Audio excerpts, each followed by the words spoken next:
यानी कि हमने पढ़ लिया था, हम इसकी रिवीजन ले लेते हैं कि फोटो इलेक्ट्रिक इफेक्ट यानी कि emission of electron. Emission of electron क्या होता है कि इलेक्ट्रॉन को किसी मेटल प्लेट से बाहर निकालना, ठीक है। तो यानी कि फोटो इलेक्ट्रिक इफेक्ट जो हम इस डिटेल में पढ़ेंगे, जो टॉपिक है वही क्या है, photo electric effect. Magnetic theory है, उसमें हम इसको वेव मानते हैं। देखो यहाँ पे फोटो इलेक्ट्रिक इफेक्ट डिफाइन ही है वेव को पार्टिकल नेचर मान के, वेव नेचर मान के है ही नहीं, क्योंकि सबसे पहले मैक्सवेल ने बताया था कि जो लाइट का जो नेचर है, जो ईएम वेव्स आप टॉपिक पढ़ते हो, लाइट का नेचर जो है वो क्या है, वेव नेचर है, मतलब इलेक्ट्रोमैग्नेटिक। हाँ, वेव बन के आएंगी, जो इलेक्ट्रोमैग्नेटिक वेव नेचर मानते हैं वहाँ पे फोटो नेचर। तो इस केस में जब आप पढ़ते हो इंटरफेरेंस रिफ्रैक्शन, ये वेव नेचर मान के पढ़े जाते हैं। इंटरफेरेंस रिफ्रैक्शन पोलराइजेशन तीनों किससे, वेव नेचर मान के पढ़े जाते हैं, ठीक है। तो बट फिर इस केस में फोटो इलेक्ट्रिक इफेक्ट हम बता ही सकते हैं, जब वेव को क्या मानते हैं हम, पार्टिकल नेचर मान के ही फोटो इलेक्ट्रिक इफेक्ट पढ़ा जाता है, वेव नेचर मान के पढ़ा ही नहीं जा सकता, ठीक है। आइंस्टाइन फिर मैक्सवेल ने बता दिया कि क्या है, वेव नेचर है। तो आइंस्टाइन ने कहा कि अगर वेव नेचर है लाइट का, तो फोटो इलेक्ट्रिक इफेक्ट को वो करके दिखा दो, आप प्रूफ करके दिखा दो, वेव नेचर मान के फोटो इलेक्ट्रिक इफेक्ट डिफाइन कर दो क्या होगा। तो वो कर नहीं पाया, क्योंकि अगर लाइट का वेव नेचर मानोगे, हमने एटॉमिक स्ट्रक्चर इसमें लाइट का अगर वेव नेचर मान के आप पढ़ोगे, तो उस केस में हम क्या दे रहे थे, अब जैसे ही आप फोटोन डाल रहे हो इलेक्ट्रॉन तुरंत बाहर आ जा रहे हैं। बट अगर वेव नेचर मानोगे, जो फोटोन डाल रहे हो वो वेव नेचर क्या, यानी कि वेव अगर डाल रहे हो आप, तो उस केस में क्या होना चाहिए कि वेव नेचर अगर मान के कर रहे हो, तो पहले आपने मान लो डाली वेव, तो जो एनर्जी, जितनी एनर्जी आपने दी पहले, तो वो क्या होगी, ये नहीं है कि तुरंत इलेक्ट्रॉन्स बाहर आ जाएंगे, वो क्या करेगी, जितनी एनर्जी डाली वो डिवाइड होना शुरू होगी। मान लो आपने 10 इलेक्ट्रॉन डाली, तो वो क्या हो जाएगी, डिवाइड होना शुरू होती है अगर वेव नेचर होता तो। अब तो तुरंत मान लो डाल ली, एक इलेक्ट्रॉन उसने ले लिया, तुरंत फोटोन और बाहर आ गया, और फिर बाहर आने में टाइम लगता। वेव नेचर ये होता है कि उस केस में एनर्जी उस केस में डिवाइड होती है इलेक्ट्रॉन टू इलेक्ट्रॉन, तो यानी कि तुरंत बाहर नहीं आएगा। बट यहाँ पे तो तुरंत बाहर आ रहा है, हमें एक डाल रहे इलेक्ट्रॉन ले रहा है और तुरंत बाहर आ जा रहा है। तो यानी कि आइंस्टाइन ने मैक्सवेल को क्या कर दिया था, गलत प्रूफ कर दिया था कि वेव का जो है, जो लाइट का है नेचर, वो वेव नेचर ना होके पार्टिकल नेचर है, तभी फोटो इलेक्ट्रिक डिफाइंड है। क्यों पार्टिकल नेचर क्यों है, क्योंकि जैसे ही आप फोटोन डाल रहे हो तुरंत इलेक्ट्रॉन ले रहा है और तुरंत बाहर आ जा रहा है, बिल्कुल टाइम नहीं लग रहा। वो भी हाइगन प्रिंसिपल में भी, हाँ, वो तो वेव नेचर मान के है, वो तो वेव नेचर मान के ही वो कर रखा उसमें, ठीक है। तो यहाँ पे यानी कि इस केस में फिर जब डी ब्रोगली नाम का साइंटिस्ट आया, उसने क्या बताया कि जो लाइट का है वो ड्यूअल नेचर है, पार्टिकल नेचर भी है और उसका वेव नेचर भी है, ड्यूअल नेचर है। मैक्सवेल ने क्या बताया, वेव नेचर। आइंस्टाइन ने क्या बताया, पार्टिकल नेचर। तो डी ब्रोगली ने क्या किया, दोनों ही हो सकते हैं, ड्यूअल नेचर है लाइट का, वेव नेचर भी है और पार्टिकल नेचर भी है। तो हम जो रिफ्लेक्शन पढ़ते हैं वो पार्टिकल नेचर मान के पढ़ते हैं। जो आप कह रहे हो कि उसको भी हाइगन प्रिंसिपल यानी कि वेव नेचर मान के प्रूफ होता है, स्नेल्स लॉ वगैरह, उसमें वेव नेचर वो सिलेबस में हटा भी दिया गया, ठीक है। तो यानी कि उसमें वेव नेचर मान के पढ़ रहे थे, बस हम जो पढ़ रहे हैं वो पार्टिकल नेचर मान के पढ़ रहे हैं। इंटरफेरेंस रिफ्रैक्शन ये वेव नेचर मान के, पार्टिकल नेचर मान के नहीं पढ़ा जा सकता। तो photo electric effect particle nature मान के पढ़ते हैं, यानी कि फोटोन्स डाल दिए मतलब पार्टिकल नेचर की बात करते हैं। तो यानी कि जैसे ये फेलियर ऑफ वेव थ्योरी क्या है कि आइंस्टाइन मैक्सवेल ने क्या बताया कि वेव का क्या है, जो लाइट का जो नेचर है वो क्या है, वेव नेचर है। तो उसने जो ईएम वेव गया उसमें हर में क्या मानते हैं हम, वेव नेचर मानते हैं, उसने वहाँ बताया। बट आइंस्टाइन ने कहा कि अगर वेव नेचर है, उसने अच्छी खासी मतलब उसकी बेइज्जती कर दी मैक्सवेल के, कि अगर वेव नेचर है तो आप फोटो इलेक्ट्रिक इफेक्ट को डिफाइन करके दिखा दो। तो वो कर नहीं पाया, क्योंकि यहाँ पे जिस तरीके से फोटो इलेक्ट्रिक इफेक्ट दिया गया था कि जैसे ही फोटोन डाल रहे हैं तुरंत इलेक्ट्रॉन बाहर आ रहा है, तो वेव अगर मान के कर रहे हो तो जैसे ही लाइट डालोगे तो वो जितनी एनर्जी की लाइट डालोगे वो फिर पहले जो एनर्जी दोगे वो डिवाइड होगी, डिवाइड होने में टाइम तो लगेगा, तो बाहर आने में भी टाइम लगेगा फिर तो, और यहाँ पे तो तुरंत बाहर आ जा रहे हैं। तो यानी कि और फिर डी ब्रोगली आया कि हम दोनों ही मान सकते हैं, ड्यूअल नेचर है लाइट का, वेव नेचर भी और पार्टिकल नेचर भी। तो यानी कि ये थी failure of wave theory. Subject में अगर आती है तो फेलियर ऑफ वेव थ्योरी है क्या, ये है बस। उसने फिर आइंस्टाइन ने प्रूव भी करके दिया था। मान लो कि बहुत सारे लोग खड़े हुए हैं, मतलब जितने भी साइंटिस्ट खड़े हुए थे, तो उसने कहा कि मैं ये मार्कर फेंक दूंगा, उसके हाथ में कोई पेन वगैरह मार्कर होगा, कि जिसने भी ये कैच कर लिया तो उसको मैं अपना असिस्टेंट रख लूँगा। तो यानी कि जैसे उसने फेंका तो किसी एक ने जो लंबा चौड़ा होगा उसने क्या कर लिया, उसको पकड़ लिया। तो यानी कि उसने क्या कहा कि क्या था, फोटोन यानी कि सब इलेक्ट्रॉन थे, और जैसे ही मैंने पेन को पकड़ा तो किसी एक ने कैच कर लिया और वो तुरंत आ गया कि मैंने पकड़ लिया। तो सेम ऐसा होता है कि जैसे आप फोटोन डालते हो तो उस केस में इलेक्ट्रॉन क्या कर लेते हैं, तुरंत कैच करके बाहर आ जाते हैं। तो यानी कि इस तरीके से तो फोटोन यानी कि पार्टिकल नेचर मान के ही फोटो इलेक्ट्रिक डिफाइन होता है, वेव नेचर मान के होता ही नहीं है। और ये मेटल प्लेट्स के लिए ही है, ठीक है, मेटल प्लेट्स होंगी इसमें। तो यानी कि एमिशन ऑफ इलेक्ट्रॉन्स क्या होगा कि इलेक्ट्रॉन्स को मेटल प्लेट से बाहर निकालने के फिनोमिना को क्या बोलते हैं, एमिशन ऑफ इलेक्ट्रॉन। ये क्वेश्चन भी आ जाता है कि फेलियर ऑफ वेव थ्योरी है क्या, तो आप लिख सकते हो इसमें। तो थर्मल एमिशन क्या हो जाएगा कि अगर एक मेटल प्लेट को आपने क्या कर दिया, हीट देके फिर इलेक्ट्रॉन्स को बाहर निकाल रहे हो, यानी कि आपने इतना ज़्यादा टेम्परेचर कर दिया कि इलेक्ट्रॉन्स क्या होने लगे, एक्साइट हो गए और वो मेटल सरफेस से क्या आ गए, बाहर आ गए। तो ड्यू टू हीट इलेक्ट्रॉन्स का बाहर आना, उसको क्या बोलते हैं, थर्मल एमिशन। फील्ड एमिशन यानी कि मान लो कि आपने स्ट्रॉन्ग इलेक्ट्रिक फील्ड अप्लाई कर दी, बीच में मेटल प्लेट रख दी, तो एक प्लेट पे क्या, एक साइड क्या जाएंगे पॉजिटिव चार्ज, एक पे क्या जाएंगे नेगेटिव चार्ज। तो और ज्यादा स्ट्रॉन्ग इलेक्ट्रिक फील्ड करोगे तो नेगेटिव पॉजिटिव चार्ज तो मूव ही नहीं करते, तो नेगेटिव चार्ज क्या जाएंगे, बाहर आ जाएंगे। तो एक स्ट्रॉन्ग इलेक्ट्रिक फील्ड की वजह से इलेक्ट्रॉन बाहर आना, उसको क्या बोलते हैं हम, field emission. Photo electric emission यानी कि emission of electron by incident photon, यानी कि ये हम डिटेल में पढ़ रहे कि यानी कि फोटो इलेक्ट्रिक फील्ड क्या होगा, एक होता है वर्क फंक्शन, हर एक मेटल का एक वर्क फंक्शन होता है कि जो फोटोन आप डाल रहे हो उनकी एनर्जी जो है कम से कम इतनी तो होनी चाहिए कि इलेक्ट्रॉन्स को बाहर आने के लिए जितने की जरूरत है, तो वो मिनिमम एनर्जी जिसके कोरस्पॉन्डिंग इलेक्ट्रॉन मेटल प्लेट से बाहर आएंगे उसको क्या बोलते हैं, वर्क फंक्शन। तो यानी कि minimum energy of photon which is required to remove an electron for metal surface. अगर वर्क फंक्शन से कम एनर्जी का भी फोटोन आप डाल दोगे तो इलेक्ट्रॉन्स बाहर नहीं आएंगे, यानी या तो उसके इक्वल डालो या उससे ज़्यादा डालो तो ही बाहर आएंगे वो। हर एक मेटल्स का जो वर्क फंक्शन है वो अलग अलग होता है, पेपर में गिवन होगा, ठीक है।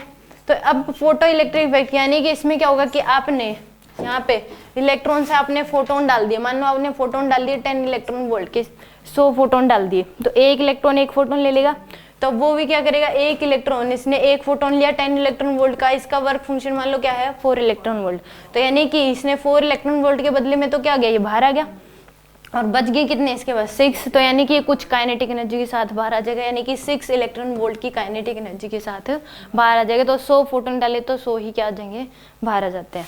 तो यानी कि ये क्या आ जाएगा, 100 डाले तो 100 बाहर आ जाएंगे।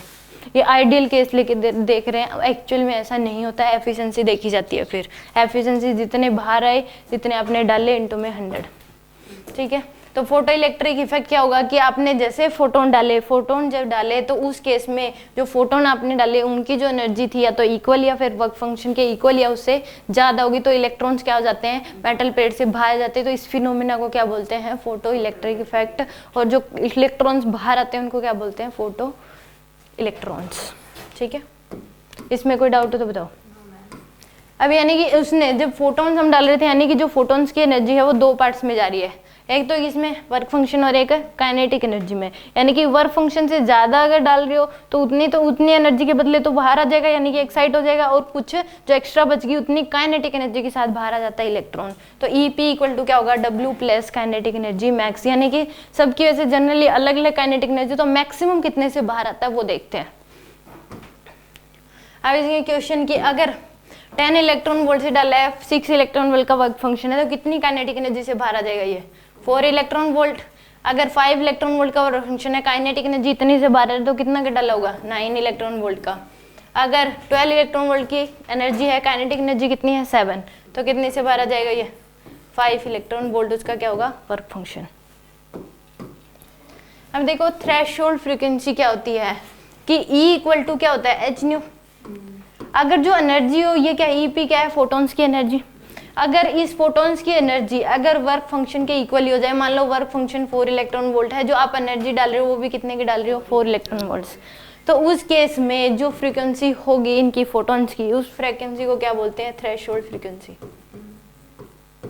यानी कि एनर्जी आप वर्क फंक्शन के इक्वल डाल रहे हो, तब जो उन फोटोन्स की फ्रीक्वेंसी है उसको क्या बोलते हैं, थ्रेशोल्ड फ्रीक्वेंसी। मिनिमम होगी वो, तो अगर आपने एनर्जी बढ़ा दी, एनर्जी क्या कर दी, बढ़ा दी, तो भी इलेक्ट्रॉन्स बाहर आ जाएंगे, यानी कि फोटोन्स की फ्रीक्वेंसी बढ़ा दी तो भी इलेक्ट्रॉन्स क्या आ जाएंगे, बाहर आ जाएंगे। यानी कि मिनिमम वो फ्रीक्वेंसी जिसके कॉरस्पॉन्डिंग इलेक्ट्रॉन मेटल प्लेट से बाहर आ रहे हैं उसको बोलते हैं थ्रेशोल्ड फ्रीक्वेंसी।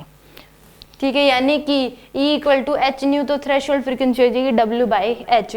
इससे अगर कम करोगे तो इलेक्ट्रॉन्स बाहर नहीं आएंगे, क्योंकि एनर्जी भी क्या हो जाएगी, कम हो जाएगी वर्क फंक्शन से। फिर एनर्जी अगर वर्क फंक्शन से कम होगी तो इलेक्ट्रॉन्स बाहर नहीं आएंगे। अगर फ्रीक्वेंसी कम कर दी आपने तो फोटॉन्स की एनर्जी कम होगी, क्योंकि E डायरेक्टली प्रोपोर्शनल क्या है, न्यू के। मैम जो यहाँ फ्रीक्वेंसी इससे आएगी, अगर दोनों हम स्टैंडर्ड में डालें तो ये हर्ट्ज में आएगी। अगर वर्क फंक्शन इलेक्ट्रॉन वोल्ट में है ना, वर्क फंक्शन आपको उसमें जूल में कन्वर्ट करना पड़ेगा। जूल में, और ये तो जूल में है ही, फिर जूल से जूल तो कैंसिल हो जाएगा, कोई यूनिट नहीं है।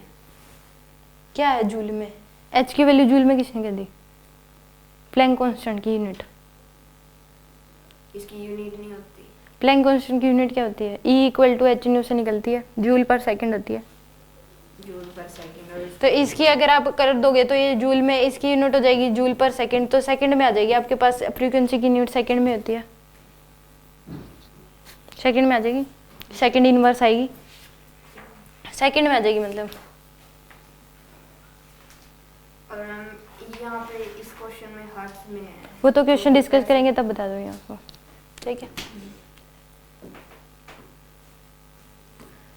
यानी कि थ्रेशोल्ड फ्रीक्वेंसी क्या की, मिनिमम फ्रीक्वेंसी जिसके कोरस्पॉन्डिंग, यानी कि इंटेंसिटी में जो फोटॉन्स आप डाल रहे हो उनकी फ्रीक्वेंसी मिनिमम होगी तो उसके कोरस्पॉन्डिंग इलेक्ट्रॉन्स बाहर आएंगे, तो उसको क्या बोल देंगे, थ्रेशोल्ड फ्रीक्वेंसी। उससे ज़्यादा अगर करोगे तो पक्का इलेक्ट्रॉन बाहर आ जाएंगे, क्योंकि अगर थ्रेशोल्ड फ्रीक्वेंसी बढ़ा दी तो इसका मतलब फोटॉन्स की एनर्जी बढ़ा दी।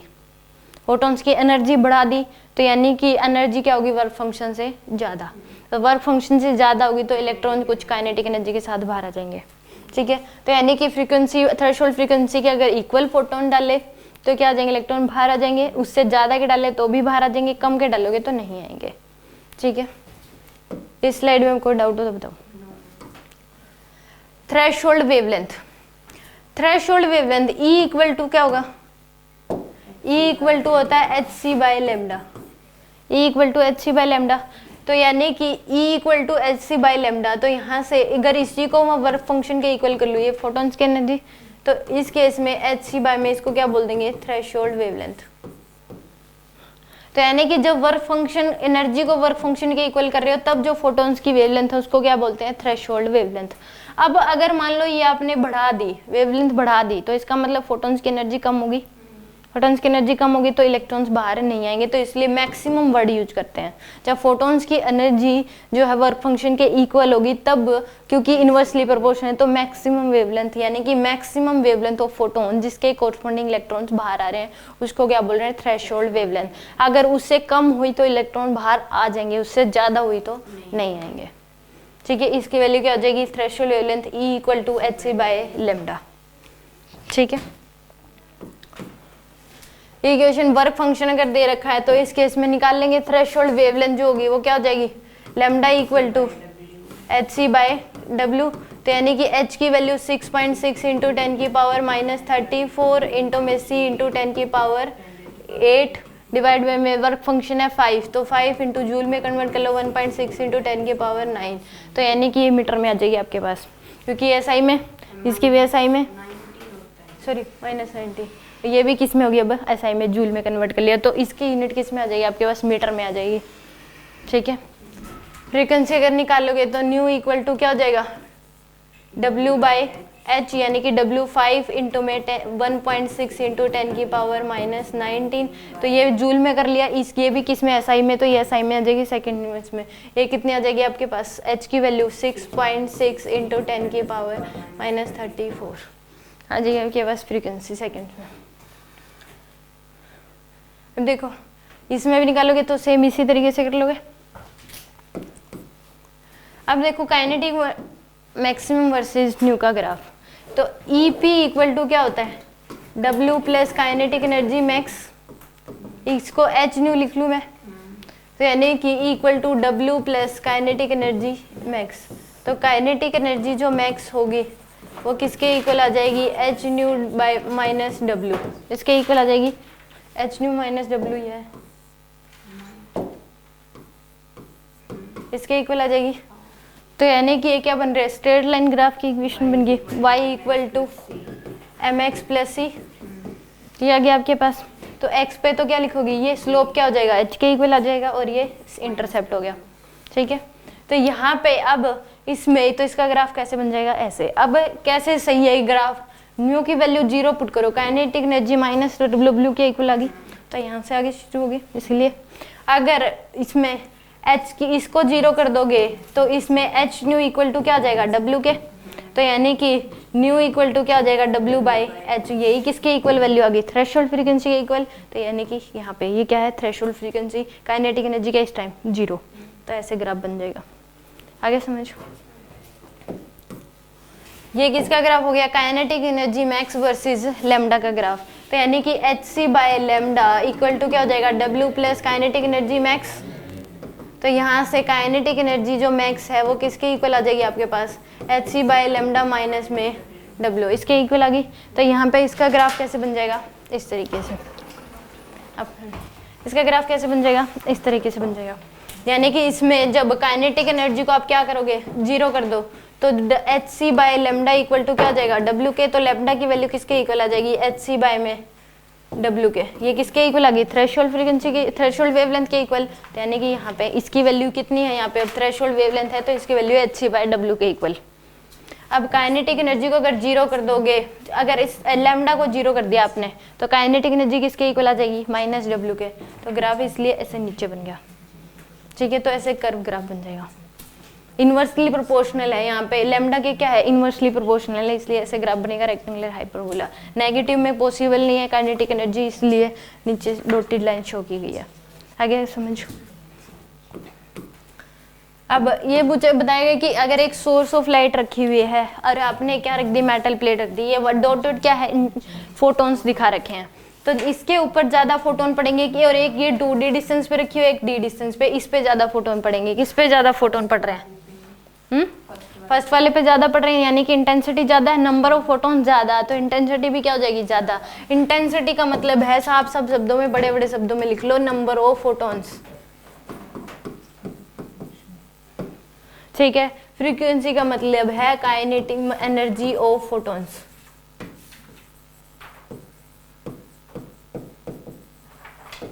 ठीक है। तो यानी कि इसके ऊपर इंटेंसिटी यानी कि ज्यादा होगी, ज्यादा फोटोन्स पड़ रहे हैं तो इंटेंसिटी क्या होगी, ज्यादा। इस पे कम पड़ रहे हैं तो इंटेंसिटी क्या हो रही है, कम। इस पे और कम हो रहे हैं तो इंटेंसिटी क्या होगी, और कम। तो ये देखा गया कि इंटेंसिटी जो है वो इनवर्सली प्रोपोर्शनल होती है डी के, यानी कि जितने डिस्टेंस पे आप सोर्स से जितने डिस्टेंस पे आप रखोगे तो उसके क्या हो जाएगी, इनवर्सली प्रोपोर्शनल। इस पे मान लो इंटेंसिटी I1 है, तो इस पे जो इंटेंसिटी होगी वो क्या हो जाएगी, I1 बाय में 4 हो जाएगी, कि यहाँ से यहाँ तक डिस्टेंस कितनी है, 2d। डी का क्या हो जाएगा, स्क्वायर कर दो, इसकी इंटेंसिटी क्या हो जाएगी, I1 बाय में 9। यानी कि इंटेंसिटी जो होगी इनवर्सली प्रोपोर्शनल होती है किसके, गैप के स्क्वायर के। यानी कि जितना गैप होगा सोर्स और जिस पे देख रहे हो आप इंटेंसिटी मेटल प्लेट्स पे, जितना गैप होगा उतनी इंटेंसिटी कम होती जाएगी, यानी कि नंबर ऑफ फोटोन्स उस पे पड़ने वाली संख्या कम होती जाएगी, ठीक है। तो इंटेंसिटी क्या होगी, इनवर्सली प्रोपोर्शनल होगी किसके, डी स्क्वायर के। देखो फोटो शेल क्या होता है कि फोटो शेल सिंपल एक सर्किट होता है जिसमें 2 प्लेट्स होंगी, यानी कि एक parallel plate capacity, parallel plate, और एक क्या होगी, बैटरी, बस उसको क्या बोलते हैं हम, फोटो शेल। सिंपल है कि photo cell is a circuit which is consist of a parallel plate capacitor and a battery. एक पैरेलल प्लेट कैपेसिटर और एक क्या होगी, बैटरी, उसी को क्या बोलते हैं हम, फोटो शेल बोलते हैं, ठीक है।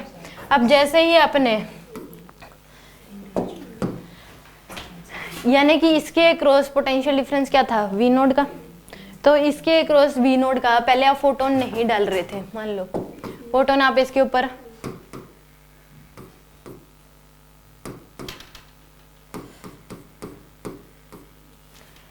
आप बैटरी बस जोड़ी थी, तो उस केस में जोड़ते इसके across potential difference V naught का है, जितनी बैटरी की वोल्टेज होगी वही उसके अक्रॉस पोटेंशियल डिफरेंस। तो ये इसके पैरेलल में जुड़ी हुई है, तो ये क्या चाहेगी, बैटरी इसके अक्रॉस भी वी नोड हो जाए, और प्लेट्स के अक्रॉस तब तक पोटेंशियल डिफरेंस नहीं होता, तब तक उन पे चार्ज नहीं आ जाता।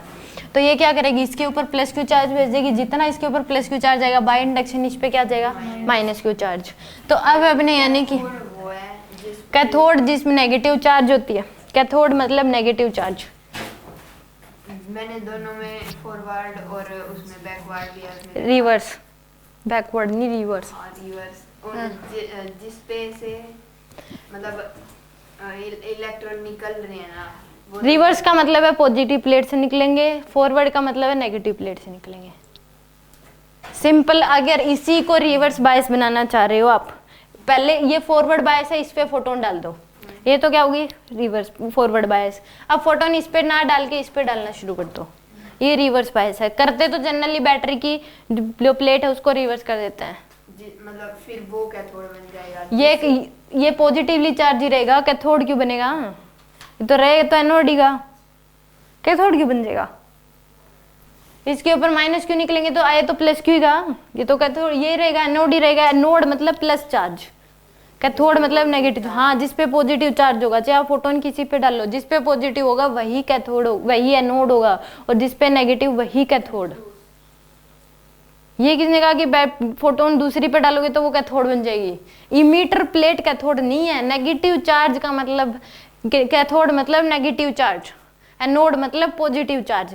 इमीटर प्लेट जो जिस पे आप फोटोन डाल रहे हो वो एमीटर प्लेट बन जाएगी। पहले ये एमीटर प्लेट थी, अब ये बन जाएगी रिवर्स बायस में। पहले पॉजिटिव चार्ज वाली प्लेट कलेक्टर प्लेट थी। अगर पॉजिटिव चार्ज वाली प्लेट अगर एमीटर प्लेट बन जाए तो उसी को क्या बोलते हैं? रिवर्स बायस बोलते हैं। ये नहीं है कि वो कैथोड एनोड ही चेंज हो जाएंगे। जो जनरल है कैथोड का मतलब पॉजिटिव, नेगेटिव, और एनोड का मतलब पॉजिटिव। ठीक है, ए सबसे पहले आता है। जैसे अब ऐसे याद रख लो, ए सबसे पहले आता है ना, जो हम अल्फाबेट पढ़ते हैं, तो यानी कि सबसे पहले जो आया मान लो तो वो क्या हो गया? पॉजिटिव। जैसे मान लो आप सबसे पहले जब पैदा हुए तो आपने मम्मी पापा को देखा, आपके प्रति वो हमेशा पॉजिटिव है ना, तो इसी तरीके से याद रख लो, अल्फाबेट ए एनोड सबसे पहले तो वो पॉजिटिव रहेगा हमेशा, ऐसे याद रख लो। ठीक है, उल्टा हो जाता है, इलेक्ट्रोलाइटिक सेल में एनोड नेगेटिव हो जाता है, कैथोड पॉजिटिव हो जाता है ना। अच्छा, दिमाग खराब होता है, याद ही नहीं है बार-बार। यहाँ पे तो ये होगा एनोड का मतलब पॉजिटिव, कैथोड मतलब नेगेटिव। तो लेकिन उसमें एक इलेक्ट्रोलाइटिक सेल होता है ना, उसमें ये रिवर्स हो जाता है, एनोड पे नेगेटिव हो जाता है, कैथोड पे पॉजिटिव। पॉजिटिव वो तो इलेक्ट्रोकेमिस्ट्री में होगा, हाँ, तो वो तो देखो डिटेल में है ही, उसमें तो क्या ही कर सकते हैं। अब आपने इसके ऊपर ये कर दिया, बैटरी ने क्या कर दिया, इस पे plus Q charge, by induction क्या आ जाएगा, इस पे नेगेटिव चार्ज, तो दोनों के अक्रॉस पोटेंशियल डिफरेंस क्या हो गया? इक्वल हो गया। तो ये हायर पोटेंशियल होगी, ये किस पे होगी? लोअर पोटेंशियल पे, तो इलेक्ट्रिक फील्ड जनरेट हो जाएगी। दोनों के बीच हायर टू लोअर क्या हो जाती है? इलेक्ट्रिक फील्ड जनरेट हो जाती है। जैसे हमने इलेक्ट्रोडायनेमिक्स में पढ़ा था कि हमने क्या ले, लेक्लेंसी सेल ली थी, एक कैथोड एक क्या ली थी, उसमें एक कार्बन ली थी, एक जिंक ली थी, तो यानी कि दोनों पे ही एक पे पॉजिटिव चार्ज एक नेगेटिव। जिंक पॉजिटिव होता है कि कार्बन? जिंक पॉजिटिव और कार्बन क्या हो जाएगी? नेगेटिव। तो एक हायर और एक लोअर, तो उनके बीच भी क्या हो जाते हैं? तो मैम फिर वो हो गया ना, 4 हो गया बीच का, वो तो कोई भी हो सकता है। कॉपर होती है, सॉरी कॉपर, पॉजिटिव होता है ना। कॉपर और एक लेते हैं आप जिंक, तो कॉपर और उसकी लेते हो आप। ठीक है, तो यानी कि इस पे क्या जाएगा? एक नेगेटिव और एक क्या जाएगा? एक पे पॉजिटिव, एक हायर पोटेंशियल पर एक लोअर पोटेंशियल पे, तो क्या हो जाएगी आपके पास? इलेक्ट्रिक फील्ड जनरेट हो जाएगी हायर टू लोअर। जिंक और सल्फेट लेते हैं। अरे लेक्लेंसी शेल में, लेक्लेंसी शेल में ये होती है, किसकी होती है? ये होती है जिंक, और ये कार्बन की। जिंक और कार्बन है ना ये? हाँ जी प्रकृति, ये क्या है? कार्बन, और ये जिंक। पर आप कार्बन बोल रहे हो बार। कॉपर की थोड़ी ना, ये कार्बन की है। ये कार्बन की है। हाँ, कार्बन को पॉजिटिव नेगेटिव कैसे वो कर सकते हैं? ये पता नहीं, सर ने भी कहा था कि केमिस्ट्री वाले टीचर से पूछना। जिंक पे तो नेगेटिव होता होगा, जिंक पे पॉजिटिव है कि नेगेटिव? जिंक पे पॉजिटिव 2 प्लस नहीं होता तो एक पे पॉजिटिव होता है तो वो एक पे नेगेटिव होता है। वगैरह होती तो है, ऐसे बोलते फिर हैं कि कार्बन पे कार्बन ऐसे नेगेटिव पॉजिटिव चार्ज थोड़ी अगर इलेक्ट्रोड हो गई तो नेगेटिव पॉजिटिव भी आ जाएगी ना। ये बैटरी बन जाती है, मुझे ये पता है, एक पे पॉजिटिव आता है एक पे नेगेटिव होता है। छोड़ दो, आप इलेक्ट्रोकेमिस्ट्री में डिस्कस कर लेना, यहाँ पे नहीं है वो। फोटो शेल यानी कि इसमें क्या कर दिया है? 2 प्लेट्स होंगी। अब यानी कि इस पे आपने फोटोन डालना क्या कर दिया? शुरू कर दिया। इलेक्ट्रिक फील्ड तो जनरेट होगी, फोटोन्स डालने शुरू कर दिए, तो उस केस में मान लो आपने 50 फोटोन्स डाले। कितने डाल दिए? 50। और इनकी जो एनर्जी है फोटोन्स की वो क्या है? वर्क फंक्शन से ज़्यादा। तो यानी कि इसके ऊपर डालोगे तो इस पे क्या हो जाएंगे? नेगेटिव चार्ज बाहर आना शुरू हो जाएंगे। तो ये तो है नहीं कि सारे सीधे चले जाएंगे, कुछ इधर उधर भी चले जाएंगे। तो मान लो यहाँ 50 निकले, तो मान लो कि इलेक्ट्रिक इसके ऊपर क्या लगेगा? यहाँ से जितनी काइनेटिक एनर्जी से निकले वो क्या होगी? Ke1। तो इनके ऊपर फोर्स क्या लगेगा? इधर ही लगेगा। तो यहाँ तक पहुँचते पहुँचते स्पीड क्या हो जाएगी, ज़्यादा हो जाएगी। तो ke2 क्या होती है, फॉरवर्ड बायस में ज़्यादा होती है। तो ke2 ग्रेटर देन होगी ऑलवेज ke1 से in case of forward bias. चाहिए सब सीधा आंख बंद करके कह सकते हैं फॉरवर्ड बायस में जिस एमिटर कलेक्टर प्लेट पे जितनी एनर्जी से काइनेटिक एनर्जी से पहुंचेंगे वो हमेशा ज़्यादा होगी एमिटर प्लेट से जितनी काइनेटिक एनर्जी से निकलेंगे उससे। तो यानी कि यहाँ पे जितने काइनेटिक इलेक्ट्रॉन्स पहुंच गए तो इस पे नेगेटिव चार्ज कम हो गए, इस पे क्या हो गया, पॉजिटिव चार्ज कम हो गए। तो इलेक्ट्रॉन्स निकल के दोबारा से ऐसे जाएंगे, तो जिस डायरेक्शन में इलेक्ट्रॉन चलते हैं उसके अपोजिट में क्या मानते हैं, करंट फ्लो मानते हैं। तो इधर करंट चलना शुरू हो जाएगा क्योंकि इनके इस पे पॉजिटिव चार्ज नेगेटिव चार्ज कम हो रहे हैं, इस पे पॉजिटिव चार्ज कम हो रहे हैं। तो यानी कि इसके अक्रॉस पोटेंशियल डिफरेंस क्या हो गया, कम। तो यानी कि बैटरी क्या करना है, पोटेंशियल डिफरेंस मेंटेन करने के लिए चार्ज यानी कि करंट भेजना क्या कर देगी, शुरू कर देगी। और उस करंट को क्या बोलते हैं, फोटो करंट। यानी कि प्लेट्स के अक्रॉस पोटेंशियल डिफरेंस जब कम होता है तब जो करंट चल भेजेगी बैटरी, उस करंट को क्या बोलते हैं, फोटो करंट। ठीक है, अब आप क्या कर दो कि इस केस में आपने पहले फोटोन 50 डाल रहे थे, अब कितने डालो, मान लो 100 डाल दिए, फोटोन्स क्या डाल दिए अब 100। तो उस केस में फोटोन्स आपने 100 डाल दिए, पहले आप 50 डाल रहे थे, यानी कि वोल्टेज ऑफ बैटरी इंक्रीज कर दोगे तो फोटो करंट जो है वो इंक्रीज हो जाता है। पहले वी नोड थी, वो हो रहा है मतलब वोल्टेज चेंज करने से क्या कैसे होगा, देखो 2V नोड कर दी, मान लो क्या कर दी 2V नोड। फोटोन्स तो अभी भी उतने ही डाल रहे हो, 50 इलेक्ट्रॉन वोल्ट 50 ही फोटोन्स डाल रहे हो। ठीक है, कितने फोटोन डाले हो, 50। पहले वी नोड थी तो इनके क्रॉस भी वी नोड का इलेक्ट्रिक फील्ड मान लो उस टाइम कितनी थी, E1 की। ठीक है, फोटोन नहीं डाल रहे एक बार क्या कर दी, वी नोड से कितनी कर दी, 2V नोड। तो इन पे पहले जो वी नोड थी तब मान लो इन पे बैटरी ने इस पे -100 कूलम चार्ज भेज दिया पोटेंशियल डिफरेंस सेम करने के लिए, इस पे +100 कूलम। ठीक है, अब आपने बैटरी की पोटेंशियल डबल कर दी, बैटरी की वोल्टेज क्या कर दी, डबल कर दी, 2V नोड कर दी। तो ये इसके अक्रॉस तो अभी वी नोड ही है, तो बैटरी क्या जाएगी, 2V नोड हो जाए। तो ये और चार्ज भेज देगी कि नहीं भेज देगी। तो स्ट्रॉन्ग इलेक्ट्रिक फील्ड पहले E1 थी तो अब E2 होगी कि नहीं, इलेक्ट्रिक फील्ड स्ट्रॉन्ग होगी कि नहीं, चार्ज ज्यादा आ गया इन दोनों प्लेट्स पे। सैचुरेशन करंट वो तो अलग बात नहीं है, उसकी तो बात ही नहीं करी अभी तक। तो अब क्या हो जाएगा, इलेक्ट्रिक फील्ड क्या होगी, स्ट्रॉन्ग होगी। पहले इस बात का जो यहाँ पे लिखी हुई है क्यों इंक्रीज हो जाएगा वो समझा रही हूँ। तो इलेक्ट्रिक फील्ड पहले E2 क्या होगी, ज्यादा होगी E1 से। E1 कब थी, जब V नोड की बैटरी थी तब जो इलेक्ट्रिक फील्ड थी दोनों प्लेट्स के बीच। E2 क्या है, जब बैटरी की पोटेंशियल वोल्टेज कितनी कर दी, 2V node, electric field strong होगी। तो यानी कि अब इसमें फोटोन्स डाले तो अभी भी 50 इलेक्ट्रॉन्स ही निकलेंगे, 50 डाले तो 50। अब इलेक्ट्रिक फील्ड स्ट्रॉन्ग होगी तो हल्के फुल्के जो इधर से जा रहे थे ऐसे निकल रहे थे, तो इलेक्ट्रिक फील्ड स्ट्रॉन्ग होने की वजह से फोर्स ज्यादा लग जाएगा इनके ऊपर, तो कुछ है वो भी पहुंच जाएंगे यहाँ पे, जो इधर उधर कुछ जा रहे थे वो भी पहुंच जाएंगे। तो ज्यादा पहुंच रहे हैं कि नहीं, तो ज्यादा पहुंच रहे हैं। तो पहले जितने कम हो रहे थे अब उससे ज्यादा हो रहे हैं कि नहीं हो रहे।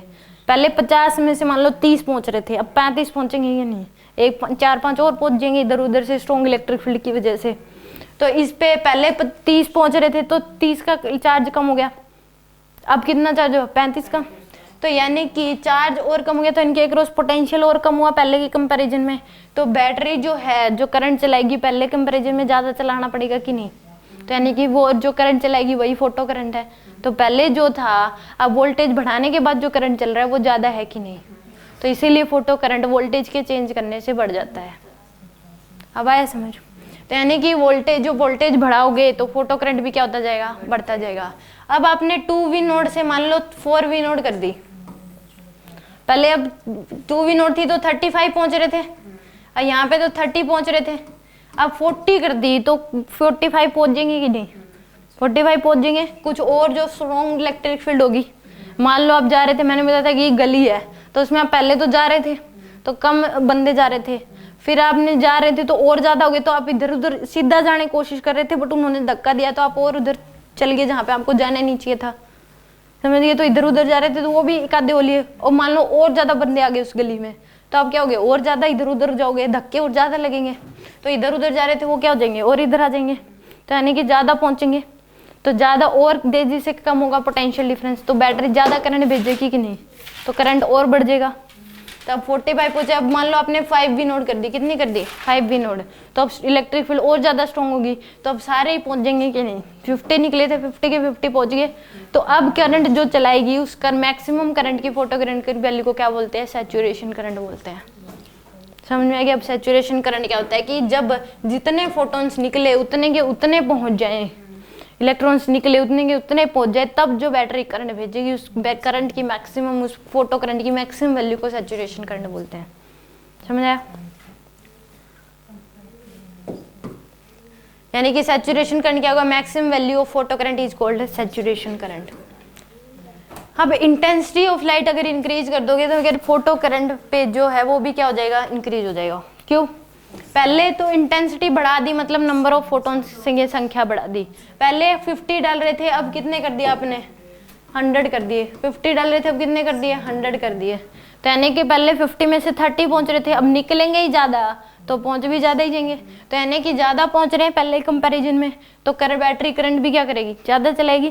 तो यानी कि फोटो करंट क्या हो जाएगा? बढ़ जाएगा, क्योंकि पोटेंशियल जितने जब पहले कम पहुंच रहे थे अब ज़्यादा पहुंचेंगे, तो जो चार्ज है वो और कम होगा, पोटेंशियल डिफरेंस और कम होगा, तो बैटरी को पहले ही कंपैरिजन में ज़्यादा करंट चलाना पड़ेगा कि नहीं?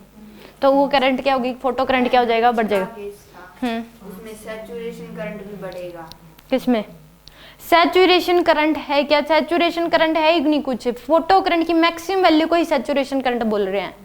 तो अगर हम फोटो करंट बढ़ते बढ़ते बढ़ते इतना हो जाएगा कि उसके बाद बढ़ेगा ही नहीं, और उसके बाद जब फोटो करंट बढ़ ही नहीं रहा, बढ़ना ही बंद हो गया, तो उस वैल्यू को फोटो करंट बोलते हैं। मान लो कि आपने जिंदगी में ठान लिया कि बस मेरे को 1 लाख रुपए महीना कमाना है, तो पहले आप कमा रहे थे मान लो 50,000, फिर आपने 60,000 कर दिए, फिर 90,000 कर दिए। अब आपने जो आपका पर्पज ही पूरा हो गया, तो आप आगे मेहनत करोगे कि मेरे को 1 लाख महीने मिलना शुरू हो गए, तो आप आगे मेहनत करना करोगे कि नहीं करोगे? जब पहले इलेक्ट्रॉन्स कम पहुंच रहे थे तो मैक्सिमम करंट जहाँ जा रहा था, और अब अगर ज्यादा पहुंच रहे हैं तो मैक्सिमम करंट उससे ऊपर जाएगा। हाँ, फोटो करंट की वैल्यू बढ़ रही है तो फोटो करंट की वैल्यू ही बढ़ गया, नहीं कि तो फिर सैचुरेशन करंट तो ऑटोमेटिक बढ़ जाएगा। फिर फोटो करंट की वैल्यू बढ़ गई है तो सैचुरेशन करंट की वैल्यू तो बढ़ेगी ही बढ़ेगी। फोटो करंट ही मैक्सिमम वैल्यू, तो फिर सैचुरेशन। हाँ, तो फोटो करंट मतलब मैक्सिमम वैल्यू बढ़ गई ना। फिर इसका पर्पज था पहले 1 लाख कमाने का, अब 2 लाख का हो गया।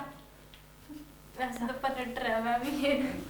तो पहले 1 लाख का था। फोटो करंट की मैक्सिमम वैल्यू को ही क्या बोलते हैं? सैचुरेशन। पहले फोटो करंट की मैक्सिमम वैल्यू 10 एम्पियर थी, मान लो कितनी थी? 10 एम्पियर। अब फोटो करंट की मैक्सिमम वैल्यू क्या होगी? 20 एम्पियर। इसी को तो सैचुरेशन करंट बोलोगे। पहुंच रहे हैं उनके वैल्यू ज्यादा होने से सैचुरेशन करंट बढ़ेगा, यानी कि फोटो करंट बढ़ेगा, फोटो करंट की मैक्सिमम वैल्यू बढ़ जाएगी, तो इसीलिए सैचुरेशन करंट भी बढ़ जाएगा।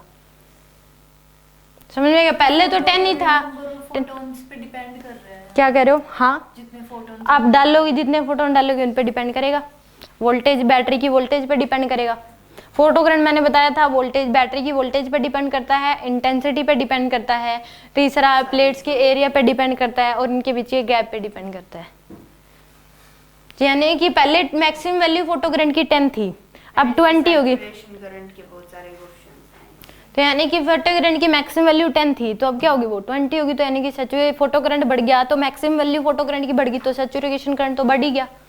फोटो करंट बढ़ेगा तो सैचुरेशन करंट तो बढ़ेगा ही बढ़ेगा, क्योंकि फोटो करंट की मैक्सिमम वैल्यू ही तो सैचुरेशन करंट है।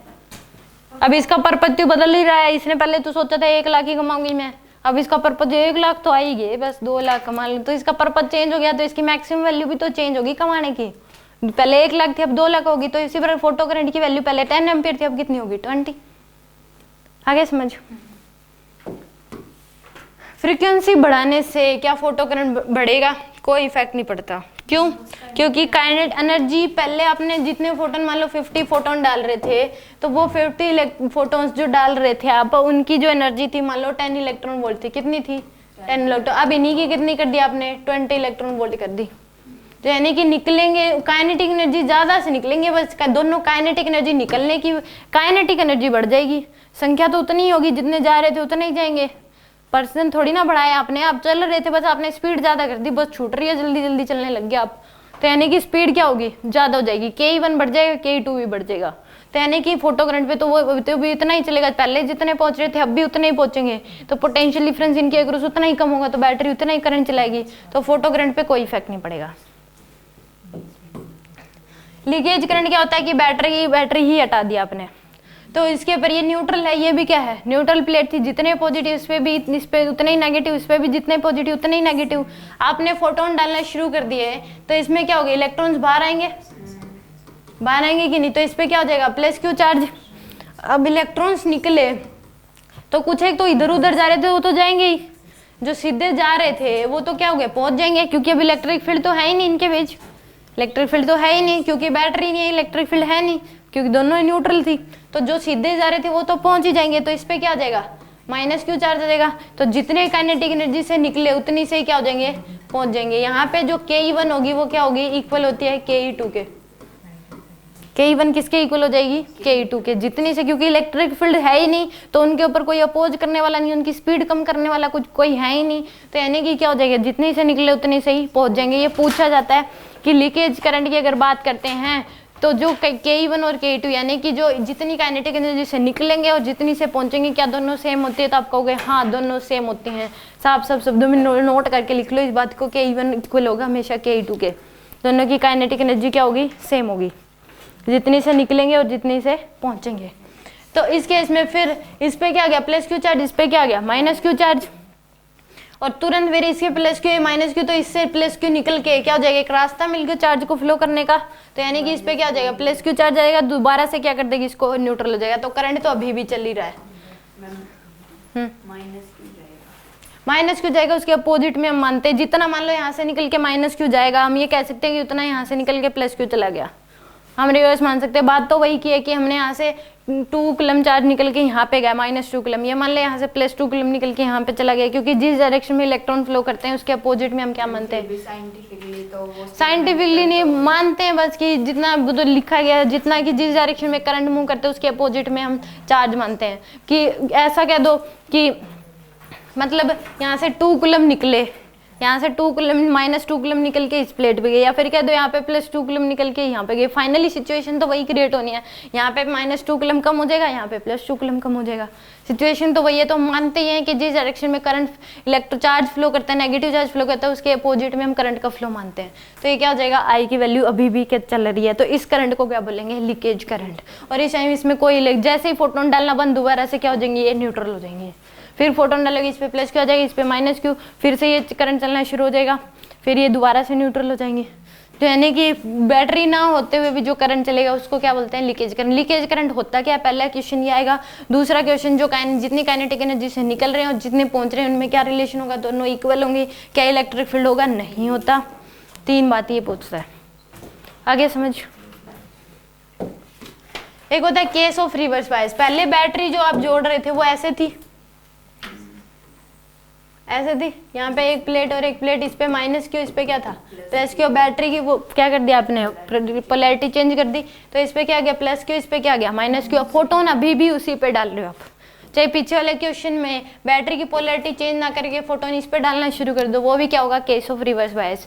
केस ऑफ रिवर्स बायस मतलब पॉजिटिव प्लेट पे इलेक्ट्रॉन्स डाल रहे हैं हम, तो इस पे डालोगे तो इस पे क्या निकलेंगे, इलेक्ट्रॉन्स निकलेंगे, तो यहाँ पे पहुंचेंगे।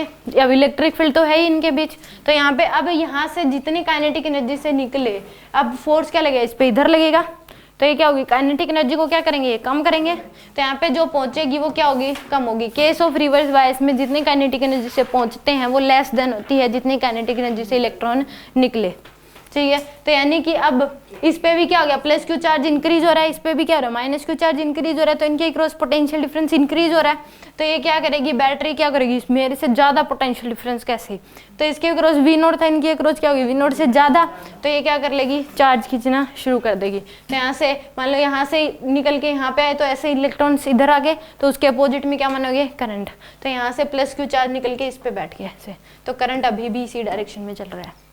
तो केस ऑफ रिवर्स बायस में क्या होगा कि इन्हें photocell negatively charge plate cathode act as emitter, पहले क्या कर रही थी फॉरवर्ड बायस में, नेगेटिव चार्ज प्लेट जो कैथोड थी वो किसकी तरह बिहेव कर रही थी, एमिटर प्लेट की तरह, एमिटर देख लो अभी भी, तो ये देखो एमिटर की तरह चार्ज कर रही थी, नेगेटिव वाली चार्ज किसकी तरह बिहेव कर रही है, एमिटर की तरह। तो यहाँ पे भी सेम ही लिखा हुआ है, फोटोशेल नेगेटिव चार्ज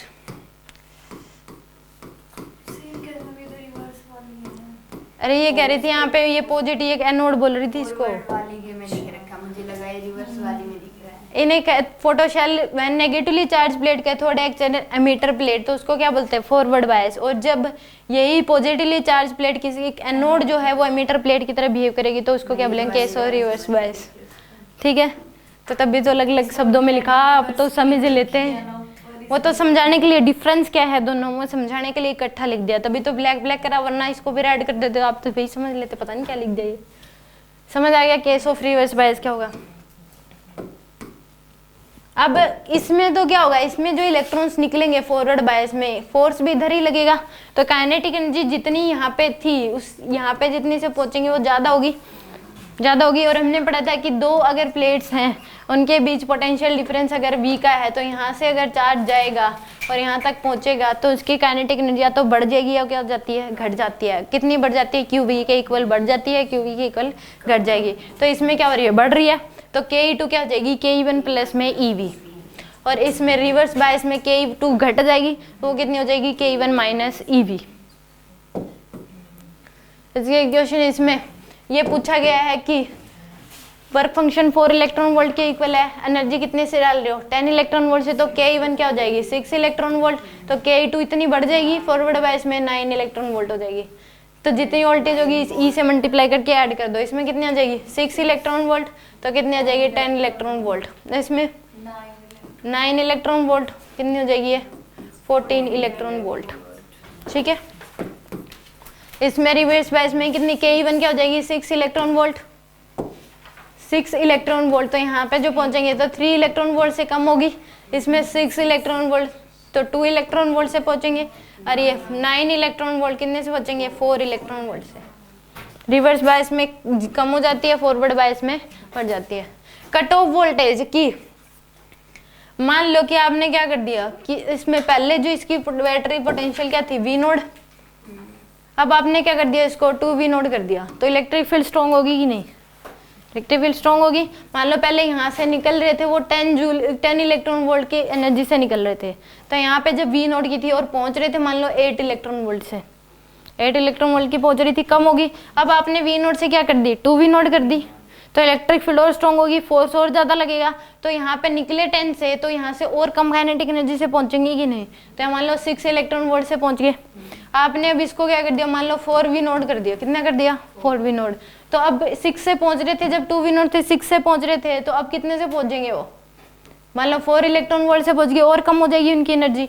आपने बढ़ा के इसको कितना कर दिया 10v नोड कर दिया, तो लगभग 0 हो जाएगी, यानी कि जो इलेक्ट्रॉन्स पहुंच रहे हैं उनकी काइनेटिक एनर्जी पहुंचने की जैसे ही पहुंचने वाले वो 0 हो जाए, पहुंचे ही ना, ऐसा कह सकते हो, क्या करें वो पहुंचे ही ना, लगभग बस बहुत कम गैप रह जाए, तो उस टाइम जो वोल्टेज होगी उसको क्या बोलते हैं कट ऑफ वोल्टेज, या फिर उसको स्टॉपिंग पोटेंशियल भी बोल देते हैं। स्टॉपिंग पोटेंशियल की काइनेटिक एनर्जी जो पहुंचने वाली काइनेटिक एनर्जी से पहुंचने वाले थे उसको 0 करने में जो वोल्टेज जिस उसके कॉरस्पॉन्डिंग जो वोल्टेज है उसकी स्टॉपिंग पोटेंशियल वर्ड भी मिलेगा आपको इस क्वेश्चंस में, तो कट ऑफ वोल्टेज को ही स्टॉपिंग पोटेंशियल भी बोलते हैं। इसको क्या बोलते हैं स्टॉपिंग पोटेंशियल भी, लिख लो इसको। मैम अगर ये नेगेटिव है तो इसका मतलब क्या हुआ, क्या है नेगेटिव, स्टॉपिंग पोटेंशियल अगर क्योंकि रिवर्स में ही एप्लीकेबल होती है ना, अपने बैटरी की पोलैरिटी चेंज कर रखी है, रिवर्स बायस होगी तो ही कट ऑफ वोल्टेज की बात करते हैं, इसीलिए नेगेटिव में लिखा है। तो यानी कि reverse voltage corresponding to which emitted electron is to electro plate with 0 kinetic energy is called cut off voltage. तो यहाँ पे काइनेटिक एनर्जी जो होगी वो कम से पहुंच रहे हैं, रिवर्स बायस के केस में ही कट ऑफ वोल्टेज जो है उसको पूछ सकता है कोई, फॉरवर्ड बायस में तो कट ऑफ वोल्टेज डिफाइन ही नहीं है, तो क्या हो जाएगी कम से पहुंचेंगे रिवर्स बायस में, तो ke2 का क्या कर दिया 0 कर दिया, इतनी काइनेटिक एनर्जी कम हो जाती है पहुंचने तक रिवर्स बायस में, तो ke1 किसके इक्वल आ जाएगा ev के इक्वल, ये ev जो है यही क्या है कट ऑफ वोल्टेज, तो कट ऑफ वोल्टेज क्या हो जाएगा ke1 बाय में e। यहाँ तक समझ आ गया कट ऑफ वोल्टेज क्या होता है। तो इस केस में यहाँ पे वर्क फंक्शन क्या है 4 इलेक्ट्रॉन वोल्ट और ये ep क्या है 10 इलेक्ट्रॉन वोल्ट, तो ke1 क्या आ जाएगी 6 इलेक्ट्रॉन वोल्ट आ जाएगी, तो इसको 0 करना है तो कट ऑफ वोल्टेज क्या हो जाएगी 6 इलेक्ट्रॉन वोल्ट ही होगी, सॉरी 6v हो जाएगी, क्या हो जाएगी 6v। अब इसमें वर्क फंक्शन क्या है 6 वोल्ट, तो ये कितने 9, तो 3v के इक्वल आ जाएगी, इसमें कितनी आ जाएगी 10V के इक्वल। आगे समझ। ग्राफ बताया गया था कि एक केस ऑफ फॉरवर्ड बायस और एक केस ऑफ रिवर्स बायस का कंबाइन ग्राफ है photo current versus voltage graph, यानी कि एक को वोल्टेज को चेंज करके फोटो करंट देख रहे हो आप। तो फॉरवर्ड बायस में जब वोल्टेज 0 होती है तो उस टाइम भी करंट चलता है, उस करंट को क्या बोलते हैं, लीकेज करंट। तो यानी कि ये वोल्टेज 0 तो करंट चल रहा है, तो उस करंट को क्या बोल दोगे, लीकेज करंट। उसके बाद अगर वोल्टेज बढ़ाओगे तो करंट बढ़ता है कि नहीं बढ़ता, वोल्टेज बढ़ाने पे करंट फोटो करंट बढ़ता है, तो बढ़ रहा है। एक ऐसी वोल्टेज होगी जिसके कोरस्पॉन्डिंग करंट मैक्सिमम चलेगा, उस करंट को क्या बोलते हैं, उस फोटो करंट की मैक्सिमम वैल्यू को सैचुरेशन करंट। उसके बाद वोल्टेज जितनी ज़्यादा बढ़ा लो करंट बढ़ेगा ही नहीं, तो इसको क्या बोल दिया, सैचुरेशन। ये यहाँ से लेके यहाँ तक फॉरवर्ड बायस का ग्राफ है I वर्सेस V का। अब इसमें मान लो कि रिवर्स बायस कर दिया, नहीं कि करंट वोल्टेज अब नेगेटिव में बढ़ा रहे हो, इसलिए ग्राफ इधर ड्रॉ कर रहा है। वोल्टेज को क्या कर रहे हो, नेगेटिव में बढ़ा रहे हो, तो यानी कि वोल्टेज को नेगेटिव में अगर बढ़ाते जाओगे तो एक ऐसी वोल्टेज आएगी जिस टाइम पे काइनेटिक एनर्जी पहुंच रही है, जिस काइनेटिक से इलेक्ट्रॉन वो 0 हो जाएगी। नेगेटिव में बढ़ाने का मतलब क्या हुआ, क्योंकि केस ऑफ रिवर्स की बात कर रहे हैं हम, मतलब बैटरी की वोल्टेज, हाँ रिवर्स में बढ़ा है, मतलब नेगेटिव साइन इस बात को डिपेंड कर रहा है कि नेगेटिव में वोल्टेज बढ़ रही है, बढ़ा रहे हो वोल्टेज बट वो नेगेटिव में बढ़ रही है। जैसे पहले मान लो -10, माइनस वर्ड यूज नहीं करते, -10 रिवर्स, मतलब ग्राफ इधर ड्रॉ करने का मतलब केस ऑफ रिवर्स की बात हो रही है, यानी कि नेगेटिव में बैटरी वोल्टेज बढ़ा रहे हो आप। ठीक है, पहले तो पॉजिटिव में बढ़ा रहे थे, अब क्या कर रहे हो, उसको नेगेटिव में बढ़ा रहे हो। तो बढ़ाते जाओगे तो एक टाइम ऐसा आएगा कि जो इलेक्ट्रॉन्स पहुंचने चाहिए थे जिस काइनेटिक, उससे यानी कि पहुंच ही नहीं पा रहे, 0 काइनेटिक एनर्जी हो रही जा रही है पहुंचते पहुंचते, तो उस टाइम जो वोल्टेज होगी इसको क्या बोलते हैं, कट ऑफ वोल्टेज। उसके बाद वोल्टेज बढ़ाते जाओ, इलेक्ट्रॉन्स की काइनेटिक एनर्जी 0 हो जाएगी। तो ऐसे ग्राफ आगे भी ऐसे ही बनता रहेगा। तो यहाँ से लेके यहाँ तक तो रिवर्स बायस का ग्राफ है। अगर रिवर्स बायस अकेले का पूछ ले तो ऐसे बना देना, फॉरवर्ड बायस अकेले का पूछ ले तो ऐसे बना देना, कंबाइन पूछे तो ऐसे बना देना। समझा गया? ये किसका अगर ग्राफ है, अगर हम इंटेंसिटी बढ़ा दें तो उस केस में जो ग्राफ हमने भी पीछे देखा उस पर क्या इफेक्ट पड़ जाएगा। इसमें अगर नंबर ऑफ फोटोन्स की इंटेंसिटी यानी कि इंटेंसिटी बढ़ा दे फोटोन्स की, तो ये इस ग्राफ पे क्या इफेक्ट पड़ेगा, कट ऑफ वोल्टेज चेंज होगा कि नहीं, पहले तो ये बता दो। इंटेंसिटी बढ़ाने से इस ग्राफ पे क्या इफेक्ट पड़ेगा। देखो आपने इंटेंसिटी बढ़ा दी, इसका मतलब आपने क्या बढ़ा दी, नंबर ऑफ फोटोन्स बढ़ा दिए, इंटेंसिटी बढ़ा दी मतलब नंबर ऑफ फोटोन बढ़ा दिए, फोटो करंट इंक्रीज होगा, फोटो करंट इंक्रीज होगा तो सैचुरेशन करंट इंक्रीज होगा, यानी कि मैक्सिमम वैल्यू फोटो करंट की इंक्रीज होगी। बट कट ऑफ वोल्टेज तो वही रहेगी, नंबर ऑफ फोटोन्स बढ़ाए हैं, काइनेटिक जितनी एनर्जी से पहले डाल रहे थे अब भी उतनी एनर्जी से डाल रहे हो, तो यानी कि जितने से पहले निकल रहे थे अब भी उतने से ही निकलेंगे ये नहीं, तो यानी कि कट ऑफ वोल्टेज तो सेम ही रहेगी, कट ऑफ वोल्टेज तो सेम ही रहेगी, क्योंकि जो V था वो क्या था, काइनेटिक एनर्जी 1/में E था कि नहीं, तो ये सेम रह रही है, तो कट ऑफ वोल्टेज भी क्या होगी, सेम ही होगी कि नहीं। नंबर ऑफ इलेक्ट्रॉन बढ़ाए लेकिन नंबर ऑफ फोटोन्स बढ़ाए हैं, नंबर ऑफ फोटोन्स, हाँ नंबर ऑफ इलेक्ट्रॉन जो निकल रहे हैं उनके तो उतनी काइनेटिक एनर्जी से निकली, नंबर ऑफ संख्या ज्यादा हो जाएगी निकलने, पहले 50 निकल रहे थे अब 100 निकलेंगे, अगर डबल करें तो आपने पहले 50 डाल रहे थे अब 100 डाल रहे हो, इंटेंसिटी बढ़ाने का मतलब पहले 50 डाल रहे थे अब कितने डाल रहे हो, 100 डाल रहे हो, तो पहले 50 निकल रहे थे अब 100 निकलेंगे, एनर्जी तो उतनी ही निकलेंगे, पहले भी 10 इलेक्ट्रॉन वोल्ट की काइनेटिक एनर्जी की फोटोन डाल रहे थे अब भी कितने फोटोन, 10 इलेक्ट्रॉन वोल्ट की फोटोन की एनर्जी डाल रहे हो, तो वो कट ऑफ वोल्टेज तो क्या रहेगी, सेम ही रहेगी। तो कट ऑफ वोल्टेज सेम रहेगी बट सैचुरेशन करंट क्या हो जाएगा, बढ़ जाएगा। तो यही ग्राफ जो पीछे ड्रॉ किया गया था ये ऊपर की तरफ शिफ्ट हो जाता है, ये ग्राफ क्या हो जाएगा, ऊपर की तरफ शिफ्ट हो जाएगा। समझा गया, यानी कि सैचुरेशन करंट है। अगर दो ग्राफ ऐसे बना रखे हैं उनको कंपेयर करने के लिए बोल दिया कि मान लो ये एक ग्राफ तो ये है, इसको भी मैं मान लो एक ग्राफ, दो ग्राफ बना रखे हैं, यहाँ पे तो दो नहीं है, बस ये आपको शो करने के लिए बनाया गया है, दो ग्राफ बना दिए, ये 1 है और ये क्या है 2 है। तो इस केस में पूछ लेगा क्या इनमें डिफरेंस क्या है, तो आप कहोगे कि इसकी इंटेंसिटी ज़्यादा है, इसकी इंटेंसिटी कम है, इसकी इंटेंसिटी क्या है ज़्यादा, इसकी इंटेंसिटी क्या है कम। जो इनकी फ्रीक्वेंसी है, जो फोटोन्स की फ्रीक्वेंसी वो तो क्या है सेम है, फ्रीक्वेंसी क्या है दोनों की सेम है। आप ये कहोगे ν1 इक्वल टू ν2, इसकी फ्रीक्वेंसी मान लो ν1 से डाल देते हैं ये ν2, तो दोनों सेम है, इंटेंसिटी 2 की ज़्यादा है इंटेंसिटी 1 से, सैचुरेशन करंट इसका ज़्यादा इसका कम है, फ्रीक्वेंसी सेम है इसीलिए इनका पेलोड भी सेम है, फ्रीक्वेंसी सेम है, इसका मतलब जो फोटोन्स की एनर्जी है वो सेम ही है दोनों केस में, तो इसलिए कट ऑफ वोल्टेज भी इनकी सेम है। समझ आ गया। अब इसमें क्या कर दिया, इनकी फ्रीक्वेंसी बढ़ा दी अब, यानी कि एनर्जी बढ़ा दी फोटोन्स की, क्या कर दिया, अब एनर्जी बढ़ा दी, फ्रीक्वेंसी बढ़ा दी मतलब एनर्जी बढ़ा दी।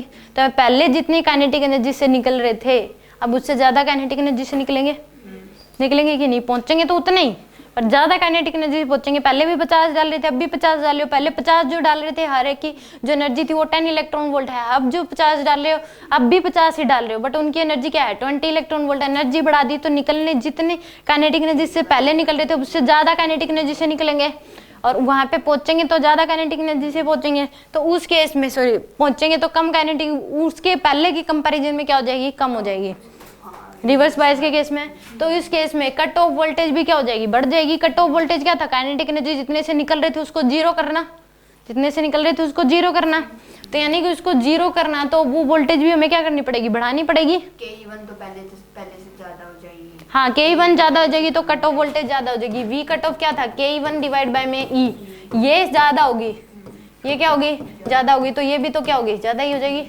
तो इसलिए ग्राफ जो है वो क्या हो जाएगा, पीछे की तरफ लेफ्ट में शिफ्ट हो जाएगा, मतलब वोल्टेज कट ऑफ वोल्टेज ज्यादा होगी। तो और सैचुरेशन करंट तो वही रहेगा क्योंकि पहले भी जितने पहुंच रहे थे अब भी उतने ही पहुंचेंगे, तो फोटो करंट तो उतना ही चलेगा। तो सैचुरेशन करंट क्या होगा, दोनों में सेम। यानी कि इसका मतलब है वोल्टेज कट ऑफ वोल्टेज पीछे शिफ्ट होना, मतलब न्यू ही जो है फ्रीक्वेंसी आपने मान लो ये ग्राफ ये दे रखा है, एक ये दे रखा है, तो ये 2 मान लो एक 1 है, तो न्यू 2 जो है वो क्या है, ज्यादा है न्यू 1 से, फ्रीक्वेंसी ज्यादा है, इंटेंसिटी दोनों की सेम है। इंटेंसिटी क्या है दोनों के इसमें सेम। समझ आ गया? कोई डाउट हो तो बताओ पुली में। श्योर? इसमें बुकलेट में कोई डाउट हो तो पहले कोई भी डाउट कोई भी दोबारा चीज पूछनी हो, नहीं पूछी?